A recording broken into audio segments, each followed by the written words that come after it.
Congress party 14-19 બંને વખત તો ઝીરો ઉપર આવી છે, ઝીરોમાં આઉટ થઈ ગઈ, 26 બેઠક ભારતીય જનતા પાર્ટી હેડ્રેકની વાત છે, 5 લાખ મતો જીતવાની ભારતીય જનતા પાર્ટીની વાત છે. તો કોંગ્રેસની સ્ટ્રેટેજી, કોંગ્રેસમાં એવો કેવો રંગ આવશે જેથી ક્યાંક સીટો મળે અને કોંગ્રેસ પાર્ટી જીતે? તમે 2 દિવસ પહેલા જ તમે જોયું કે ભારતીય જનતા પાર્ટીના ઉમેદવારો મેદાન છોડીને ભાગી રહ્યા છે. આ જ કોંગ્રેસની તાકાત છે, આ જ કોંગ્રેસની તાકાત. ડર હતો એટલા માટે ભાગ્યા. ચોક્કસ રીતે હું કહું છું, એમને હારવાનો ડર હતો. એમને લાગ્યું હતું કે લોક જુવાડ જે આજે છે, તમે માત્ર વચનો આપો, માત્ર તમે મોટી વાતો કરો, માત્ર તમે મોટા પ્રચાર પ્રસાર કરો, એનાથી લોકો લોકોને જોઈએ મોંઘવારીમાંથી મુક્તિ, લોકોને યુવાનોને રોજગાર જોઈએ, યુવાનોને શિક્ષણ જોઈએ. આજે તમે કેટલી ગ્રાન્ટેબલ શાળા કોલેજો કરી છે ગુજરાતમાં?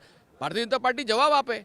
આજે કેટલી મેડિકલ કોલેજો તમે સરકારી જે કરી છે? આજે સામાન્ય મધ્યમ વર્ગનો વિદ્યાર્થી ભણી શકતો નથી, સારું શિક્ષણ પ્રાપ્ત નથી કરતો, એ ડૉક્ટર એન્જિનિયર બની શકતો નથી. લાખો ને કરોડો રૂપિયાની ફી એની અંદર થઈ ગઈ છે.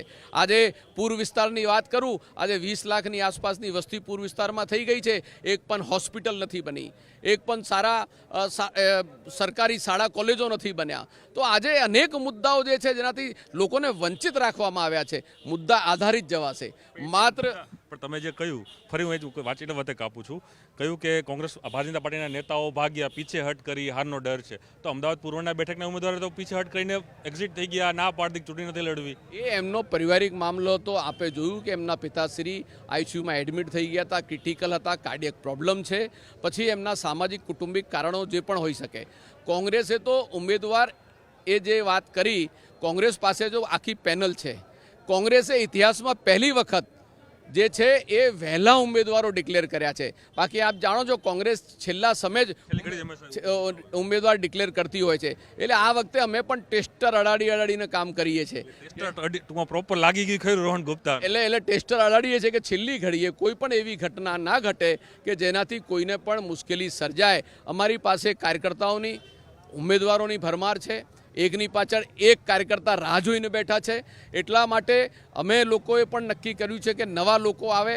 એમાં કોંગ્રેસની અંદર ઘણા એવા લોકો છે જે 30 વર્ષથી 40 વર્ષથી પાયાના આગેવાનો છે, સમાજના આગેવાનો છે, કે જે કોર્પોરેશન અને વિધાનસભાની ઇલેક્શન પણ નથી લડ્યા અને પાર્ટી માટે જે લોકોએ સર્વસ્વ પોતાનું સમર્પિત કર્યું છે. એવા અનેક આગેવાનો છે જે આજે ઇલેક્શન લડવા માટે થનગની રહ્યા છે. આજે તમે જુઓ કે આજે અમારા ગેનીબેન જે છે એક સામાન્ય પરિવારમાંથી આવે છે.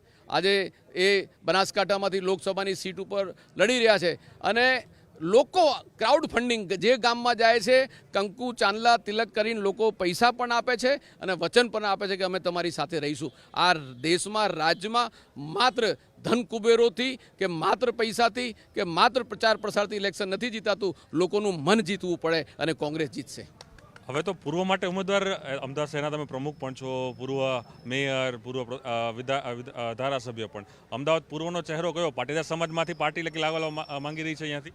જુઓ, અમારી પાર્ટીની અંદર પેનલ તૈયાર થઈ છે. એ પેનલમાંથી જે પણ નામ નક્કી કરશે, પાટીદાર સમાજ હોય, અન્ય સમાજ હોય, અન્ય કોઈ પણ વ્યક્તિ હોય, કોંગ્રેસ આગેવાન હોવો જોઈએ, કોંગ્રેસ કાર્યકર્તા હોવો જોઈએ, કોંગ્રેસ સાથે જોડાયેલો હોવો જોઈએ, કોંગ્રેસનો નિષ્ઠાવાન સૈનિક હોવો જોઈએ. એની સાથે કોંગ્રેસ તમામ છે અને તમામ એની સાથે સંઘર્ષ કરશે. બસ આપને પણ શુભેચ્છાઓ ધૂળેટી પર્વની.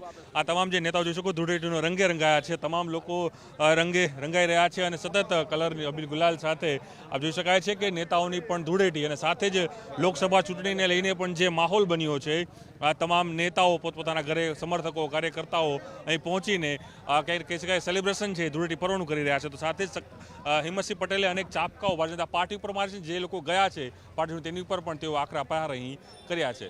ક્ષણિક મહેતા સાથે પ્રણવ પટેલ, ન્યૂઝ 18 અમદાવાદ.